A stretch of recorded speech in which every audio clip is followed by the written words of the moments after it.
बेरोजगार of the year. Thank you very much. Sir, आपकी बेरोजगारी की शुरुआत कहाँ से हुई?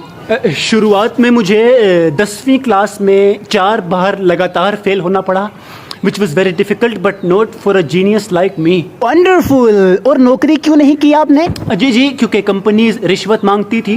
वो लोग कहते थे कि अगर तुम्हें नौकरी चाहिए तो तुम्हें डिग्री देनी पड़ेगी, इंटरव्यू देना पड़ेगा, टाइम। तो मैंने अपने अंदाज में उन्हें नज़रअंदाज किया। इंस्पायरिंग। कहाँ कहाँ नौकरी ऑफर हुई थी आपको? जी, रावलपिंडी इस्लामाबाद के मेट्रो बस के सीईओ मिस्टर तोफिक जफरखान ने मुझे मेट्रो के टॉयलेट क्लीनिंग की जॉब ऑफर की, जो मैंने मना कर दी फॉर ऑब्वियस रीजंस। तो अभी तक वो नाराज है मुझसे। वाह। और कराची सीबीयू पर मुझे उड़ते हुए शापर इकट्ठा करने की नौकरी ऑफर हुई थी, which I refused for obvious personal reasons. तो 50 रुपए पर डे दे रहे थे वो लोग, but I refuse. Very not motivating. नौजवानों को क्या कहना चाहेंगे? तुसा जिथे भी जानने हो, सेरा कराने हो, दसो की चाहने हो, दसो की चाहने हो। Thank you.